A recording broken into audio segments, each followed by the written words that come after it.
the weekend was packed with activity from the so-called No Kings rally that was supposedly a protest against the monarchical rule of Donald John Trump. Well, in the process of tracking and watching these rallies from across the country, we saw some pretty amazing scenes of stellar examples of people who were part of this movement.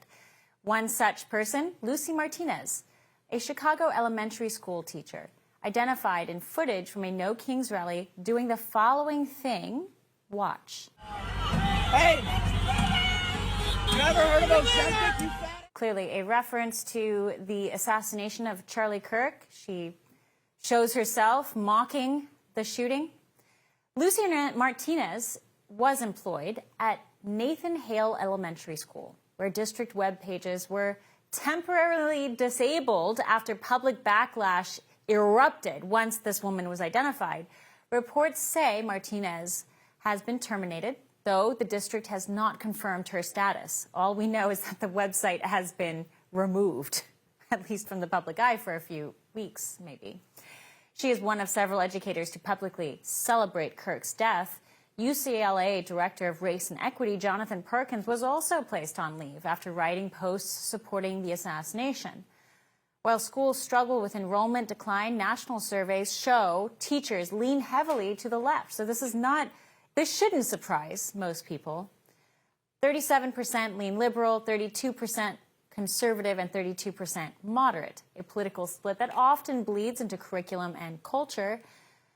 Meanwhile, CDC data shows America's fertility rates at a record low, and studies show Republican-leaning counties maintain higher birth rates than Democratic ones. I bring that up because it's important down the road. In a nation where conservatives are raising more children, those children are still entering a system dominated by progressive institutions, dominated by women like Lucy Martinez.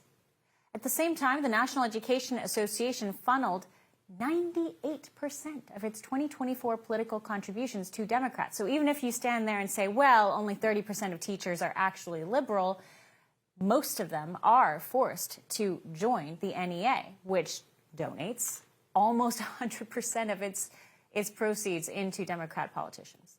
Over $41 million in donations and independent expenditures just last year. It's a vicious cycle. Conservatives do their part to offset the population decline. Leftists swoop in and indoctrinate our kids.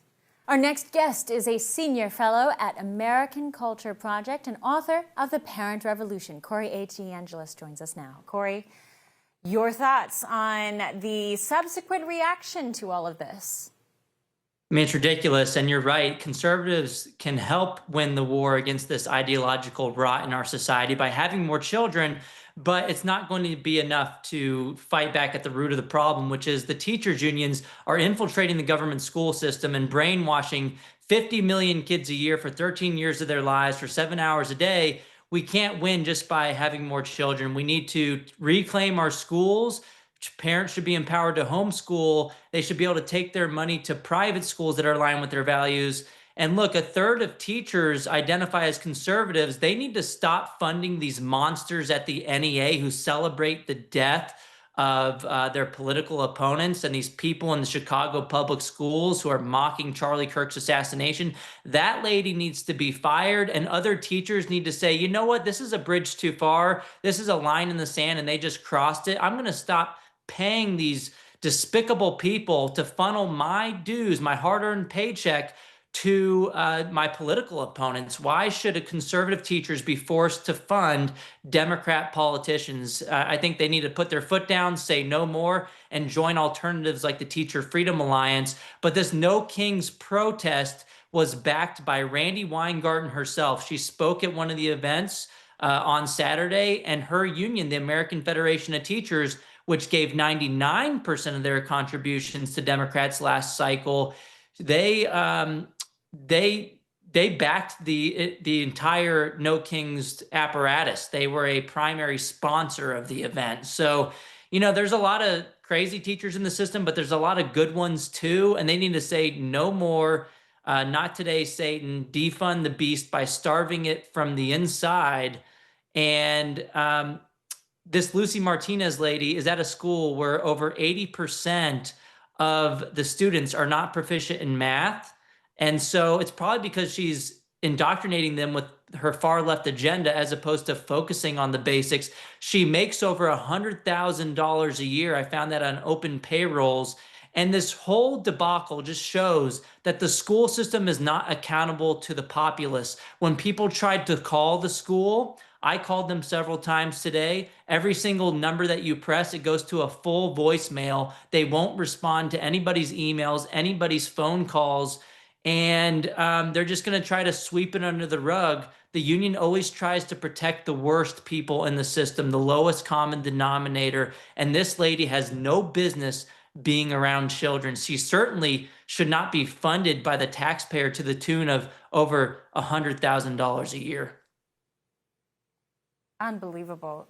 What does the NEA do in situations like this? What protections would they offer someone like Lucy Martinez here? Well, they'll assuming she's a member. We don't know that. Yeah, we don't know that yet, but she does. The union does fight legally in favor of teachers, and Randy Weingarten herself, when there were a lot of teachers getting fired over the celebration post on social media after Charlie Kirk's assassination, because a lot of them, I'd say most of them, were associated with the public school system or the higher education system as well. Randy Weingarten and her union put out a statement saying that this was an attack on free speech. And so they tried to turn the cards and call themselves perpetual victims when everybody has their free speech. No teachers were getting locked up for the things that they said about Charlie Kirk's assassination, but employers have freedom of association. You don't have the right to indoctrinate young, impressionable minds with violent rhetoric and a far left agenda. You're there to teach them math, reading, and writing. You're not there to push a far left-wing Marxist agenda in the classroom. You're not supposed to push gender ideology into the schools, and you're certainly not supposed to inject your politics into the classroom. And I don't think the general public can trust this person that went viral on social media, who is reportedly Lucy Martinez in the Chicago public school system. They can't trust them around their children. I mean, how could you be a Republican parent and say, I'm going to continue sending my kid to this school? It's free advertising for school choice. You should get your money to go somewhere else away from those lunatics, but it's also free advertising for alternatives to the union, because look, some teachers think they need some legal protection and they can get it for free from the Teacher Freedom Alliance, and stop giving money to the union bosses like Randy who protect monsters in the system. Bottom line is there are alternatives. If you are a public school teacher in the United States, you don't have to be a part of the NEA, which is such a core part of raising an entire generation of teachers, kind of like Lucy Martinez, whether she's a member or not. It's insane to watch. Corey A. DeAngelis, a pleasure as always. Thank you for the insight. Thanks, Chanel. Good talking to you. Coming up, the media called it a concession to Putin. In reality, Trump's meeting with Zelensky marked a shift from unlimited U.S. aid to shared responsibility in Europe's war. Former Ambassador Carlos Sanz joins us to put some of this in perspective. We'll be right back.